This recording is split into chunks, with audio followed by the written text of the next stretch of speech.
오늘 오후에 설교할 성경 본문은 디모데전서 1장입니다. 디모데전서 1장 11절에서 17절까지 말씀입니다.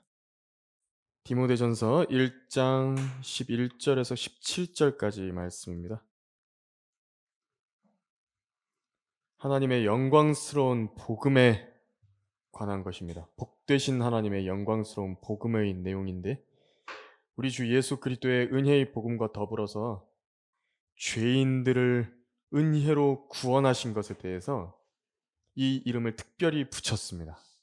성경에서 붙인 부분인데 디모데전서 1장 11절에서 17절까지 말씀 제가 읽겠습니다. 이는 복되신 하나님의 영광스러운 복음에 따른 것이며 이 복음은 내게 맡겨진 것이라. 나는 내게 능력 주신 그리스도 예수 우리 주께 감사하노니 이는 그분께서 나를 신실하게 여기셔서 내게 직분을 맡기심이라. 전에는 내가 하나님을 모독하는 자요 박해하는 자요 중상하는 자였으나 오히려 자비를 입은 것은 내가 믿지 아니하였을 때 모르고 행하였음이라. 우리 주의 은혜가 그리스도 예수 안에 있는 믿음과 사랑과 더불어 넘치도록 풍성하였도다. 그리스도 예수께서 이 죄인들을 구원하시려고 세상에 오셨다는 이 말씀은 신실하며 온전히 받아들이기에 합당하도다. 죄인들 중에서 내가 우두머리라.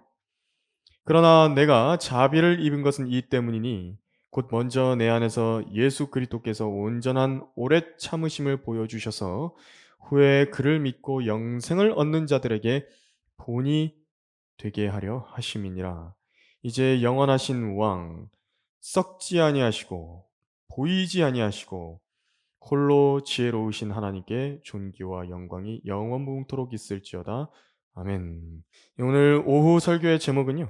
은혜의 사람의 본이라는 제목으로 설교하려고 합니다. 은혜의 사람의 본. 유대인들은 하나님에 대해서 알고 있었죠. 어디에 써 있는 하나님을 배운 것이죠? 구약 성경에 써 있는 하나님을 배운 것이었습니다. 여호와 하나님이시고 또 온 우주 만물을 만드셨고 또 이스라엘을 출애굽시키신 바로 그들의 조상 아브라함의 하나님이셨습니다. 그리스도인들이 믿는 하나님은 이들과 다른 하나님인가? 그렇지 않습니다. 그들이 믿는다고 하는 하나님께서 육신으로 나타나신 분, 그 예수님을 우리가 믿고 있는 것입니다. 그 하나님께서 완전한 인간으로서 우리 죄들을 구속하시고 부활과 또 영원한 생명을 밝혀주신 분이 바로 예수님인데 우리는 그 위대하신 하나님이신 구주 예수 그리스도를 믿고 섬기면서 그분이 하늘로부터 오실 그날을 간절하게 기다리고 있고 우리의 부활과 변화의 날을 기다리고 있는 것입니다. 그리고 예수님께서 승천하신 뒤에 사도들에게 성령을 주셔서 유대인들에게 다시 증거하게 하셨는데 바로 유대인들이 섬긴다고 하는 하나님께서 그 일을 허락하신 것입니다. 하지만 이 그리스도인들이 이제 태어나서부터 예수님의 이 제자들을 가장 잘 박해하던 사람들이 누구냐니까요. 같은 하나님을 섬긴다고 했던 유대인들입니다. 같은 하나님을 섬기는데 가장 하나님을 대적하고 가장 하나님께서 주신 계시를 거부하고 그리스도의 몸 자체, 곧 그 그리스도라고 하면 하나님의 아들이라는 말이고 구약에서 유대인들이 기다린다고 했던 그 메시아거든요. 그리스도의 그 몸 자체를 가장 잘 박해하는 자들이 누구였냐니까 같은 하나님을 믿는 사람들이었습니다. 참 아이러니하지 않습니까? 그래서 어떤 사람들은 이렇게 이야기합니다. 같은 하나님을 믿는 사람들끼리 왜서 그렇게 못 잡아먹어서 안달이냐 이렇게 판단을 하느냐. 그 말은요 사실 처음부터 맞지 않는 말입니다.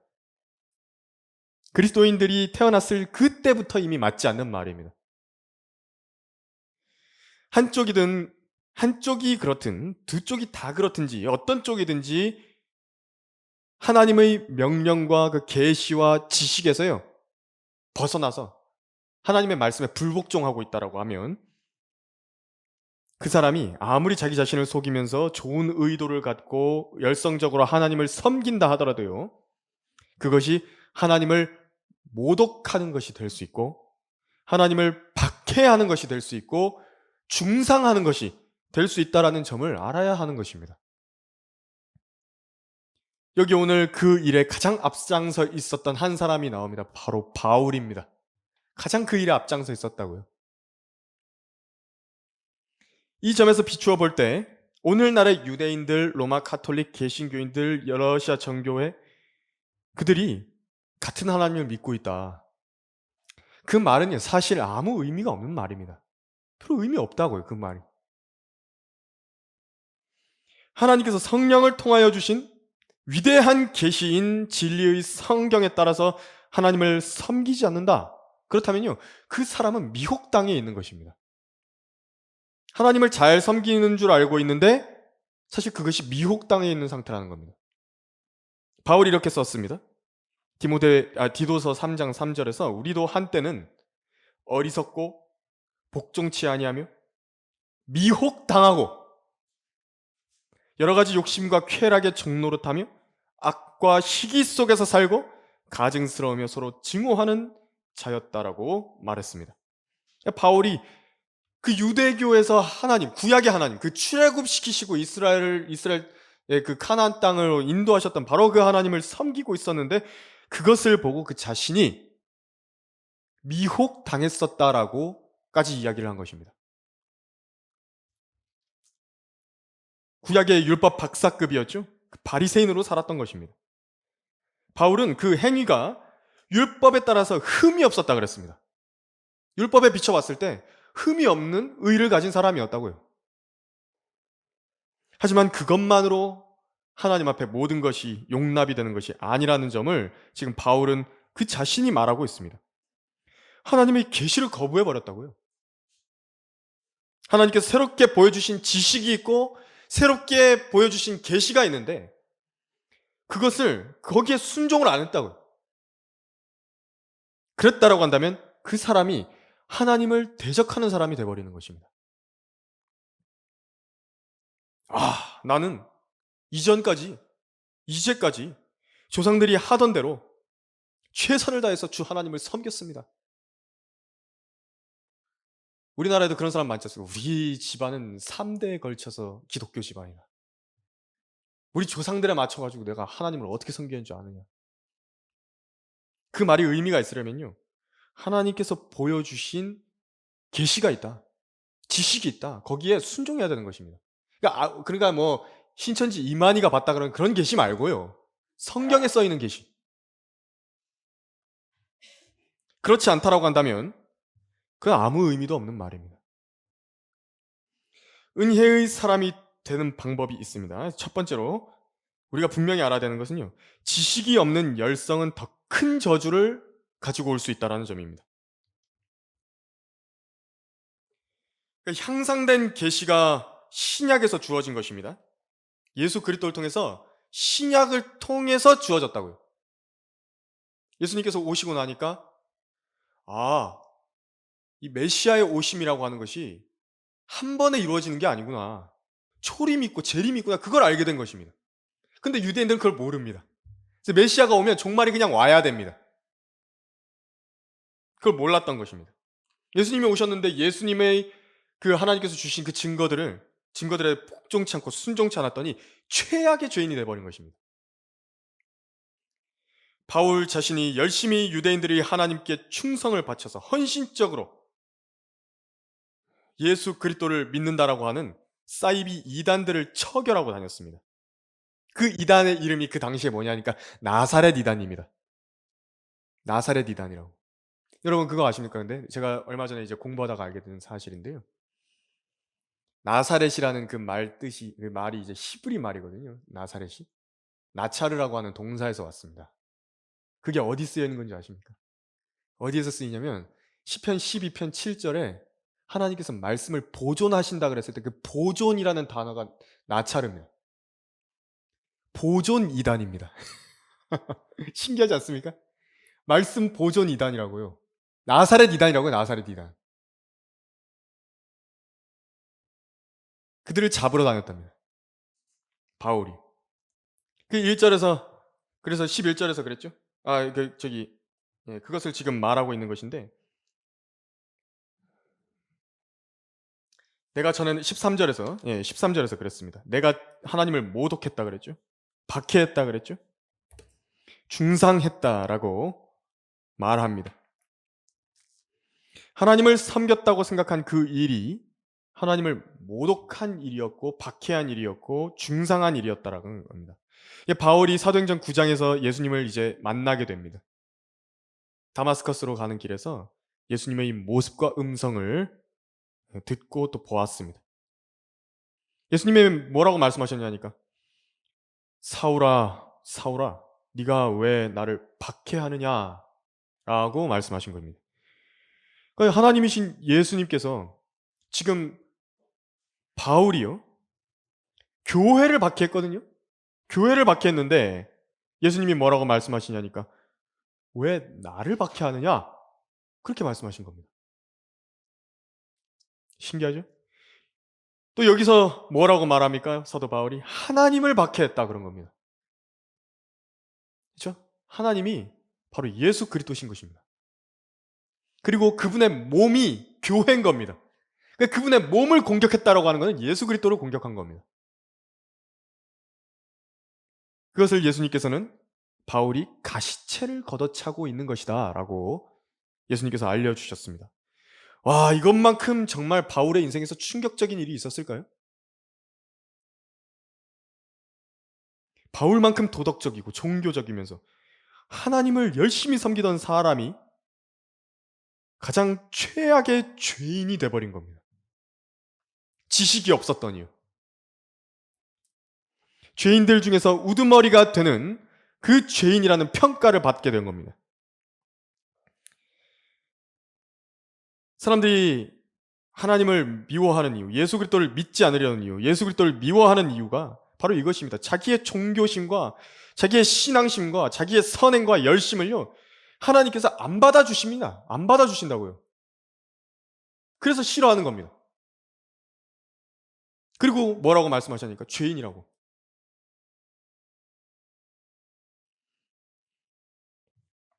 왜 죄인이라고 말씀하시는 것이냐? 예수님을 통해서 성경을 통해서 예수님과 함께 비교해 가지고 딱 보니까 그분과 비교했을 때 모두 다 비참한 죄인인 겁니다. 전부 다요. 모든 사람이. 그래서 그걸 인정하지 않는다라고 한다면 강간범, 간음자, 음행자, 방화범, 연쇄살인범 별로 하등 다를 게 없는 죄인이 돼 버리는 것입니다.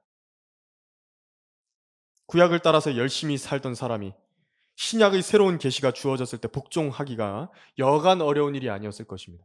근데 바울이 자기 자신을 딱 돌아보니까 예수 그리스도의 빛에 의해서 딱 자기를 보니까 자기만큼 더러운 죄인이 없는 겁니다.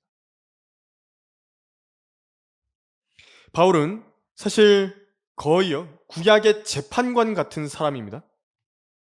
하나님께로부터 보내심을 받은 사람처럼요 주님을 그 자신을 생각할 수 있을 정도로 열심을 낸 사람들입니다. 그리고 나사렛 이단 사이비들을요 막 척결하러 다닌 것입니다. 교회들을 파괴하고 거기에 속해 있는 이단 잔당들을 소탕했고요. 외국까지 뻗어간 그들이 사악함을 찾아다니면서 하나님의 일을 수행했던 것입니다. 그 나름대로의 하나님의 일을 수행한다고 그러고 다닌 것입니다. 하지만 그 모든 일들이 사실은 무고하고 무죄한 피를 흘렸던 일이었고요.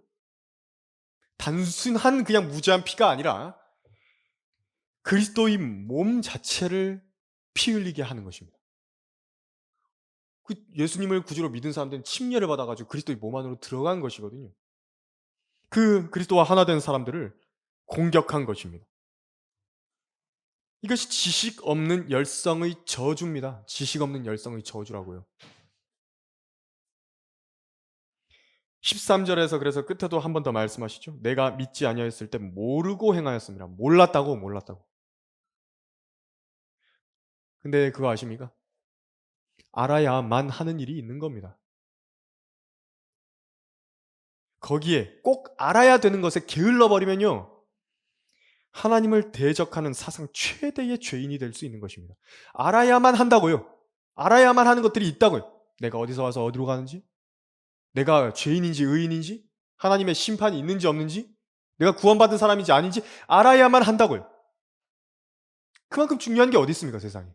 그것도 모르고 그냥 그 고의적인 무지 가운데 머물러 있겠다고? 그래서 그 사람의 의도가 어떻던지요. 내가 하나님을 진짜 열심히 섬기려고 합니다.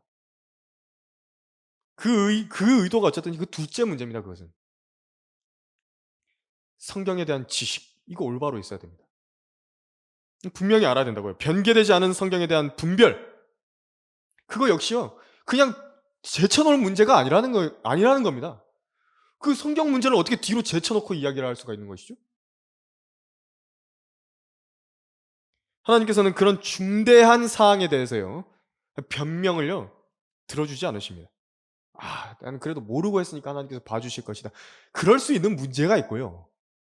이게 그럴 수 있는 문제입니까? 하나님께서 그 무지를 해결해 주시기 위해서 여러 가지로 기회를 주시는 것입니다. 그런데도 거절하고 산다라고 하면 그 하나님께서 이제 그거 물어보시는 것입니다. 비참한 한국 교계를 한번 생각해 보십시오. 세상에 킹제임스 2단이랍니다. 킹제임스 2단.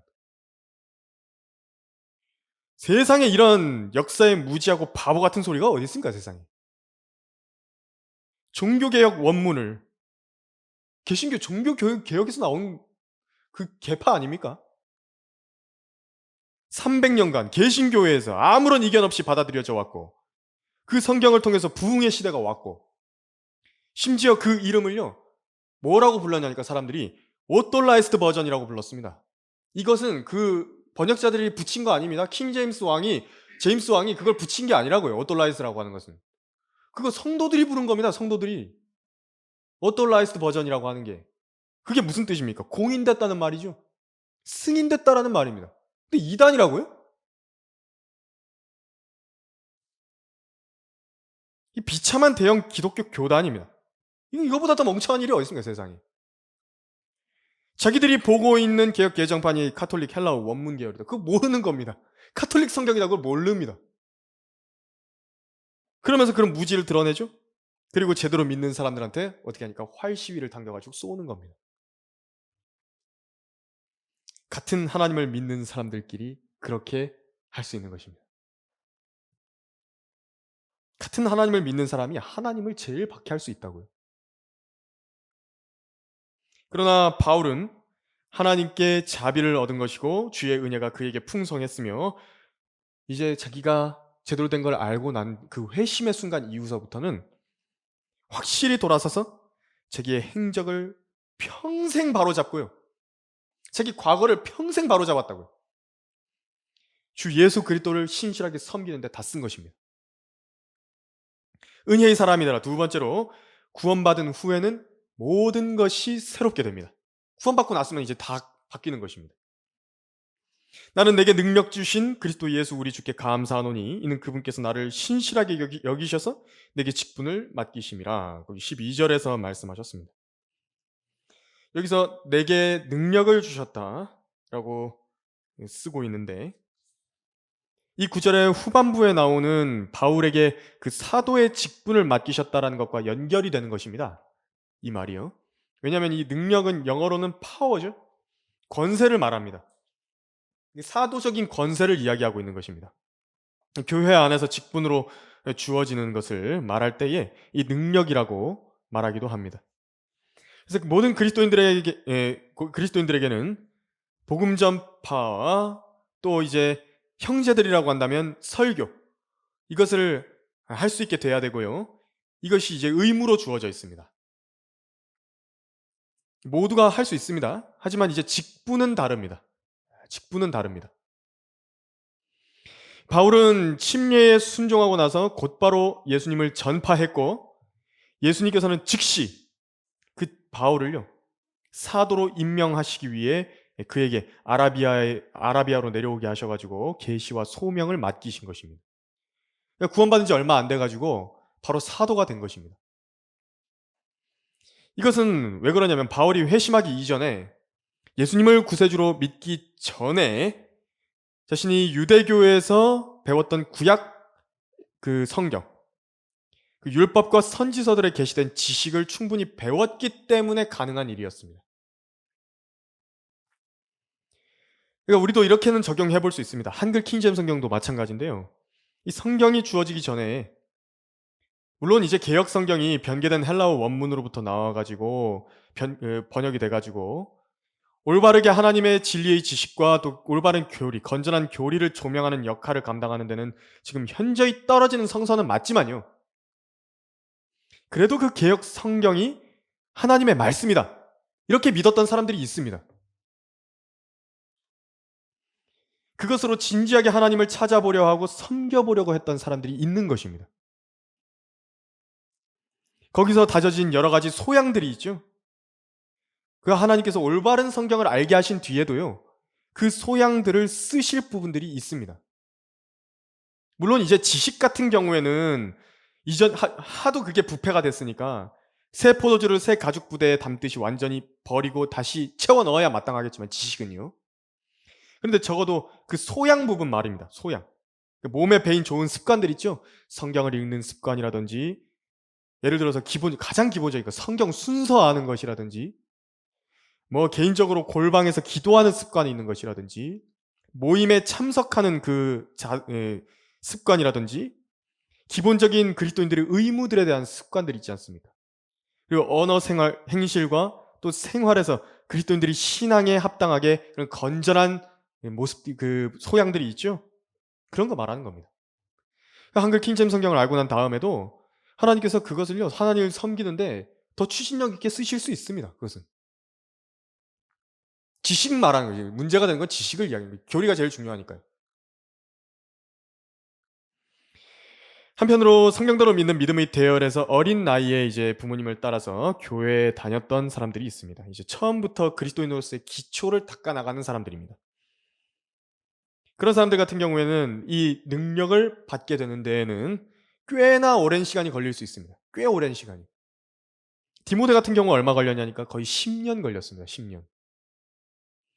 보통 5년에서 15년 정도 주님을 신실하게 섬기면 바로 교회 안에서 그런 그리스도를 통한 능력이 부어질 수 있는 것입니다. 바울은 이전의 생활에서도요, 느슨하게 행한 적이 없습니다. 구원받기 이전 생활에서도요. 그의 이제 그리스도인으로서의 생애로 변모된 다음에는 그 이전의 유대교의 행실에서 좋은 습관으로 만들어진 것들이 있었는데, 예를 들어서 구약 성경에 관한 배경 지식들을 통해서 성경을 통해 예수님께서 그리스도이심을 설득하고 입증하는데 그 지식들을 많이 가져다가 쓸 수 있었다고요. 올바른 지식이었기 때문에. 바울은 시리아 안티옥에서, 그 안티옥 교회에서 바나바가 초청되어 가지고 초청해 가지고 안티옥 교회에 바나바가 먼저 이제 가 가지고 성경을 가르치고 있었는데, 저희가 성경 지식이 바울이 뛰어나다는 걸 알고 있거든요. 그래서 그 바울을 초청을 합니다. 그 사도행전 13장 1절에 그래서 안티옥의 성경 교사 가운데서 사울이 있었습니다. 그 바울이라고 하는 사울이 있었습니다. 그리고 이전에 자기의 출생 신분, 곧 꽤나 그리스 로마 사회에서 지위가 있었던 사람인데 로마 시민권자였죠. 엘리트 가문에 속해 있었을 것이라고 추측이 되는 사람이 바울입니다. 그 모든 것들을 바울이 어떻게 했냐니까 모두 예수님께 바친 겁니다. 그래서 그 권리를 통해 여러 국가들을 다닐 수 있었고 복음을 전할 수 있었습니다. 모든 것이 새롭게 되었고, 이전에 심지어 구원받기 전에 주셨던 모든 것들 총동원해서 하나님께 바칠 수 있도록 그렇게 사용하신 것입니다. 그래서 이전에 그 우리나라 같은 경우에는 조금 좀 특이한 상황이지만요, 그 개신교에서 잘못 가르쳐 놓은 이단 교리들 때문에 더럽혀져 있죠. 그래서 박승현 목사님도 항상 추천하시는 게 뭐냐면, 예전에 배웠던 것들, 지식 같은 경우에는 다 버려야 된다고. 옛날에 배웠던 것 같은 경우는 완전히 버리고 새롭게 다시 받아들여야 된다고. 다 새로 배워야 된다고. 그렇게 배우는 게 제일 배우는 게 좋다라고 이야기하시는데, 왜 그러냐면 이게 무얼 버리고 무얼 취할 것이냐, 이거 분별 자체가 없습니다.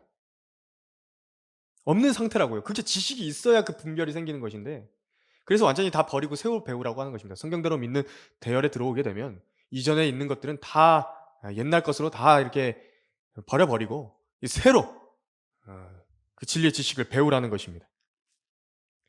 음식할 때도 재료 손질하는데 버거를 한 마리 딱 갖다 놨는데요. 그 눈이랑 간이랑 뭐 이런 데 신경계통에 이렇게 독이 있는데 그 어디가 눈이고 어딜 떼내야 되고 뭐는 먹을 수 있고 뭐는 빼낼 수 있고 이거를 분별을 해야 되는데 지식이 없이 그걸 어떻게 분별한단 말입니까? 하나님께서 이런 오래 참음을 바울에게 보이셨던 것입니다. 그래서 그가 교회를 박해하는 동안에도 참아 주셨고 그를 회심에까지 이르게 하신 게 왜 그러셨냐니까 바울이 거듭난 뒤에 어떻게 쓰일 것이다. 기대가 있으셨기 때문에 그런 것입니다. 사실 모든 사람에게 마찬가지입니다. 바울만 그런 것이 아닙니다. 하나님께서 세상의 모든 죄인들을 참아 주시는 것은, 그리고 또 우리를 참아 주셨던 것은요. 그들이 제대로 예수 그리스도를 믿고 회심하게 된 이후에 성경을 올바로 알게 되고 성경대로 믿는 대열에 들어온 이후에 어떤 일들을 할 수 있을 것인지, 어떤 귀한 일들과 간증들을 내보일 수 있을 것인지를 아시기 때문에 아무도 멸망하지 않고 다 회개에 이르기까지 기다리고 계신 것입니다. 그 원하시는 게 있다고요, 하나님께서. 그리고 바울처럼 될 수 있다라는 걸 보여주시기 위해서 지금 오늘 이 본문을 허락하신 것입니다. 네, 그러나 내가 자비를 입은 것은 이 때문이니 곧 먼저 내 안에서 예수 그리스도께서 온전한 오래 참으심을 보여주셔서 후에 그를 믿고 영생을 얻는 자들에게 본이 되게 하려 하심이니라고 되어 있는 것입니다. 16절에 말씀하셨습니다. 하나님께서는 이 바울을 바꿔서 사용하셨는데 은혜의 경륜의 역사상 가장 예수 그리스도를 잘 따라간 인물로 세워주신 것입니다. 그래서 바울은 주저없이 말합니다. 너희는 나를 따르는 자가 되라. 내가 그리스도를 따르는 것처럼 너희는 나를 따르는 자가 되라. 이것이 우리 주의 은혜입니다. 심지어 그 과거가 하나님을 대적하던 과거까지도요. 이제 주의 은혜가 얼마나 풍성한지를 드러내는 도구로 사용될 수 있는 것입니다. 내가 예수 그리스도를 박해했던 그 과거까지도 하나님께서 바꿔가지고 쓰시는 것입니다. 아, 이런 사람도 하나님의 은혜로 받아주실 수 있다. 은혜의 사람이 되는 방법. 세 번째로요. 이제 이렇게 하나님의 은혜를 알았다면 주님의 은혜의 풍성함을 우리가 직접적으로 드러내는 사람들이 되어야 됩니다. 그 몇 가지 회심의 사례들을 여러분들에게 말씀을 드리고자 합니다. 그리고 주의 은혜를 깊이 숙고해 보도록 하고 싶습니다. 드윗 탈마지라는 설교자가 아는 한 회심의 사례를 들어드리겠습니다. 이 설교를 하고 주일 설교를 하고 예배가 끝날 무렵에 이제 어떤 남자가 강단 가까이에 나오다가 멈추는 것을 이 탈마지가 보았습니다. 그가 이제 자신을 기다린다는 것을 알고 그에게 가서 물어봤습니다. 혼의 문제로 상담을 받으려 하십니까? 이제 그 남자가 대답하기를 아닙니다, 목사님. 당신은 나를 도와줄 수가 없습니다. 나는 서부에서 왔습니다. 그런데 복음은 나같이 독주에 사로잡힌 사람을 위한 것은 아닌 것 같습니다. 나는 내 이름조차도 말하고 싶지가 않습니다. 모든 사람들이 이미 내 이름을 압니다. 나는 이 주에서, 그러니까 미국에는 주가 있죠? 그 주에서 손꼽히는 주정뱅이 가운데 하나의 이름이 올라가 있습니다. 내게는 아름다운 아내와 아름다운 자녀들이 있습니다. 하지만 지금 나는 그들 모두를 파멸로 끌고 가고 있습니다. 구원받고 싶어서 이곳으로 왔지만 도저히 안 된다는 것을 알겠습니다. 어제도 강변에 열차를 타고 내리려 하는데 내 옆에 어떤 남자가 앉아서 술병을 들고 있었습니다. 내게 한 잔 권했는데 나는 됐다고 말했습니다. 그렇지만 얼마나 마시고 싶었는지 아십니까? 술에 메마른 혀가 병마개를 비집고 나와가지고 나를 유혹하는 것만 같았습니다. 나는 그 자리를 피하고 싶었고 심지어 열차에서 뛰어내릴까 싶기도 했습니다. 하지만 달리는 기차에서 뛰어내릴 수가 없어서 다시 내 자리로 돌아왔는데 지금 이 시간에도 그 갈증이 내 안에 있습니다. 당신은 나를 도와줄 수가 없습니다. 탈마지는 대답했습니다. 당신은 하나님의 은혜를 모릅니다. 이리 들어오십시오. 기도합시다. 그리고 함께 기도를 했고 약국에 가서 의사에게 이 사람의 술에 대한 갈증을 가라앉히는 데 도움될 만한 것들을 주십시오라고 해가지고요. 약을 한 병 받았다 그럽니다.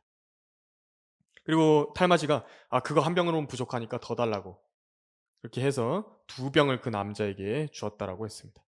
그리고 그 남자에게 하나님을 신뢰하십시오 하고 말을 했고요. 이 발작 같은 갈망이 올라올 때마다 이 약을 드시길 바랍니다 라고 말했습니다. 탈마지는 그렇게 전달해 준 다음에 다른 지역으로 떠나갔고요. 몇 주간 소식이 없었다 그럽니다. 그러다가 편지 한 통을 받게 되었는데 거기에 약값으로 지불했던 돈이요 들어 있었고 그 편지에는 남자의 편지가 쓰여 있었습니다. 탈마지 목사님, 하나님께 감사합니다. 제가 고침을 받았습니다. 그 술에 대한 갈증의 공포가 사라졌습니다. 그리고 약은 하나도 먹지 않았습니다.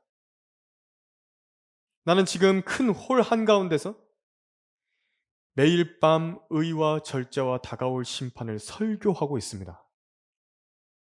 주님께서 어떻게 나를 축복하셨는지 보여드리는 신문 2부를 함께 보내드립니다. 주님께서 주정뱅이를 바꿔주신 것입니다. 설교자. R.A. 토레이라는 설교자도 한 명의 사례를 소개를 하고 있습니다. 어느 날 밤 시카고 한 곳에서 설교를 하고 있는데요.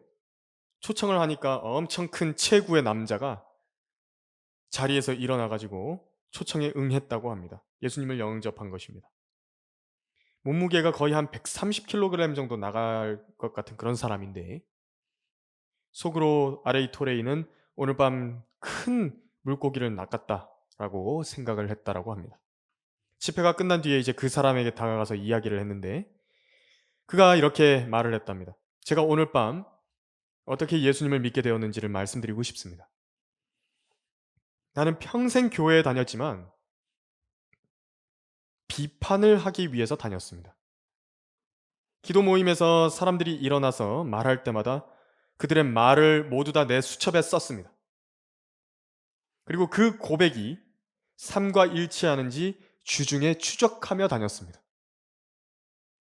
그리고 나는 그들 모두가 위선자라는 결론에 이르렀고 내 마음은 돌처럼 굳어졌습니다.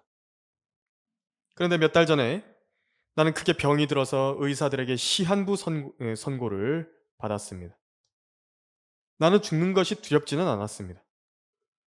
그리스도인들을 평생 비평하면서 살던 탓에 죽음의 공포조차도 없었습니다만 어느 날 병원에 한 은퇴한 목사가 나를 찾아왔습니다. 그리고 나를 위해 기도해 주겠다고 말했습니다. 그래서 나는 기도하고 싶으면 하시라고, 당신이 무엇을 하시는지 내게는 어떤 일도 일어나지 않을 것이니 당신이 즐겁기만 하다면 기도하는 게 무엇이 문제겠느냐고 기도하라고 했습니다. 그는 내 침대 곁에 무릎을 꿇고 기도하기 시작했습니다. 나는 곁눈질로 그 목사님을 보았습니다. 그 목사가 진짜인가 살펴봤었던 것입니다. 나는 완전히 무감각해진 사람이었습니다. 그런데 그를 보고 있는데 갑자기 그의 뺨을 타고 눈물 한 방울이 흘러내리는 것을 보았습니다.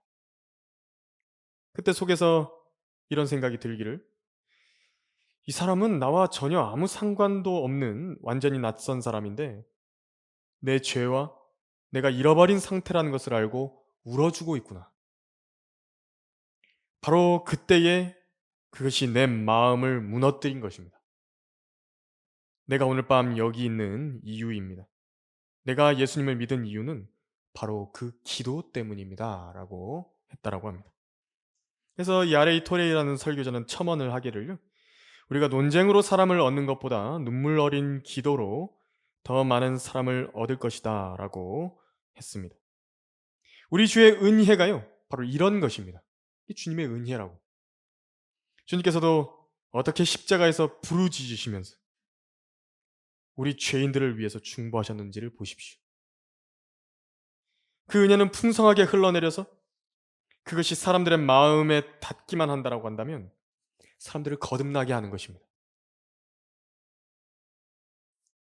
우리도 바로 그 은혜를 입은 사람들입니다. 오늘 설교의 결론을 맺으면 그리스도 예수께서 죄인들을 구원하시려고 세상에 오셨다는 이 말씀은 신실하며 온전히 받아들이기에 합당합니다. 그럼 우리가 그 말씀에 마찬가지로 화답하는 것입니다. 나만한 죄인이 있을까요? 설교자들만한 죄인들이 있을까요? 설교자가 여기서 서서 설교하는 것은요, 가장 큰 하나님의 은혜를 받은 사람들이기 때문에 그렇습니다. 그만한 죄인들이었다는 겁니다. 사악한 죄인들이고요. 그런데 하나님의 은혜가 그들을 바꾼 것입니다. 저도 마찬가지고. 저도 옛날에 성격 어땠는지 아시면 여러분들이 정말 저랑 밥도 먹기 싫으실 겁니다. 죄인들 중에서 내가 우두머리라. 바울은 계명이 주어진 목적을 설명하고 있었던 문맥입니다. 율법의 그 잣대에 자신을 대봤을 때에 내가 얼마나 큰 죄인인가 그것을 인지했던 것입니다. 하지만 반대로 그런 어마무시한 죄인들에게 베풀어진 하나님의 자비와 은혜가 얼마나 풍성한 것인가 그걸 알고서 주님을 더 사랑하고 더 그분께 자신을 드릴 수 있게 된 것이었습니다. 하나님께서 바울을 본으로 삼으신 이유는 바울 같은 죄인도 가장 하나님을 잘 섬기고 예수님을 가장 잘 따를 수 있는데 우리라고 못하지 않을 것이라는 말입니다. 그거 알려주시려고 하신 것입니다. 우리도 그렇게 되라는 것입니다. 은혜의 사람이 되라고. 우리가 하나님의 명령들과 계명들을 공부하고 있는 것은 그 지식을 통해 자신이 받은 자비가 얼마나 큰 것인가 그것을 헤아려 갈 수 있는 것입니다. 그리고 그것을 통해서 우리가 은혜의 사람이 되었다라고 한다면 이제 그 결과로 모든 사람들에게 우리도 말하는 것입니다. 나를 보라고. 나 같은 죄인을 예수님께서 구원해 주지 않으셨냐. 하나님께서 얼마나 나를 오래 참아주셨는지 보라고. 그리고 이제 앞으로 올 모든 사람들도 주를 믿고 영생을 얻는 모든 사람들도 그들 앞에서 우리도 본이 되게 돼야 되는 것입니다. 오늘 설교를 마치겠습니다. 기도하겠습니다.